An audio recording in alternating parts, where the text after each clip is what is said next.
short term, and it is not because of an injury. I use opioids as a tool to manage the daily chronic pain from autoimmune arthritis that I've had for 24 of my 31 years.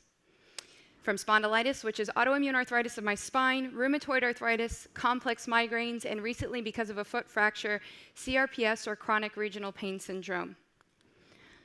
I struggled to remember a day in the last year that dipped below a 5 on our antiquated linear pain scale.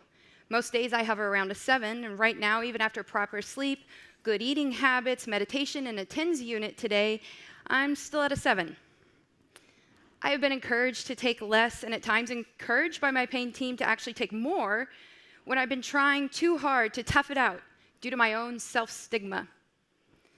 My team and I both know that with adequate pain control, my quality of life suffers, my mental health suffers, and my functionality greatly decreases.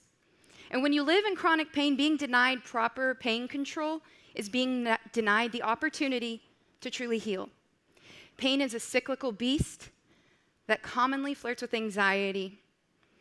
For when you live in constant pain, the threat of the pain never ending is a very daunting what if.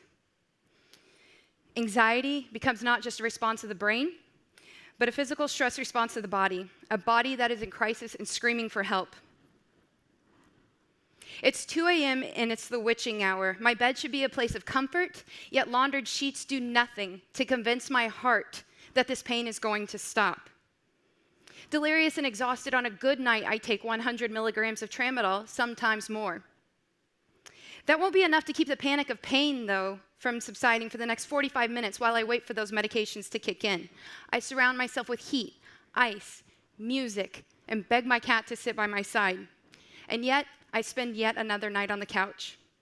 I turn to social media to cathartically shed my pain, yet at times temper my words, because it's not only society judging me, but members of my very own community over-scrutinizing my word choice in my most vulnerable of moments. Pain is not politically correct. The media, which I'll say all of these are from the last 24 hours, the media tells me that all opioids are all bad.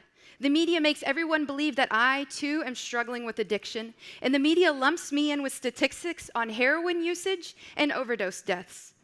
The media forgot about me. And yet now I'm the one left feeling guilt and shame for constantly experiencing pain. And I'm reminded constantly how heartbreaking cases of overdose death are, which they are.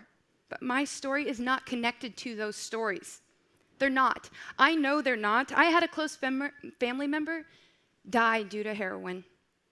And he was the first to say that our struggles were nothing alike, and that's what made him happy. I don't get high from opioids, and they never eradicate my pain. They are not fun for me, and they twist my guts into a stagnant mess.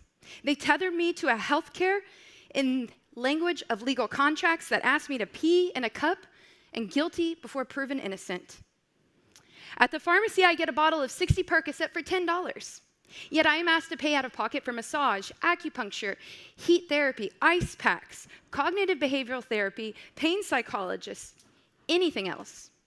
Opioids have the cheapest barrier to access, yet raising the price of opioids is not the answer, but putting complementary pain treatments on an even playing field is. While I take opioids, I am told not to operate heavy machinery or make major life decisions. Yet no healthcare professional has ever wondered out loud to me if the impairment of pain may actually be more dangerous than the impairment of the opioids themselves. Believe it or not, this is not the life that I wished for myself. I do not want to be reliant on opioid medication just to function, just to work, just to shower, just to cook my own dinner, just to sit still for one moment, just to be able to stand here on this stage in front of you. Opiates are a necessity for me to be a participant in life. And until medical research can cure my disease or develop an alternative, opioids are a necessary tool in my medication regime. Yet, I am the guilty one for needing opioids in a world where options either don't exist, aren't affordable, or aren't easily accessible. At the doctor, they take my blood pressure, find it elevated, and ask if I've been running, only from the pain. They ask the pain level I'm in, but never bother to ask if I've recently taken pain medications or what they might be. I'm sorry, but what the hell are they quantifying in these moments? And how might this affect my medication treatment that might actually modify my disease over the coming months? My pain is obvious to me, but how is my physician to quantify what is currently considered a subjective symptom? We have no common language on pain. Here's my request. Stop being afraid of me.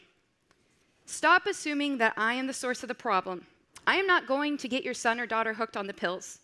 Stop assuming one day I will turn to heroin. Stop problem solving only around overdose. Stop lumping me into statistics that make for a shocking headline. Stop assuming you could do better in my shoes and that you would not rely on this tool. Stop assuming that I only use opiates to treat my pain. Stop being scared to treat me, and above all, stop making me justify my disease and my life to you. Thank you.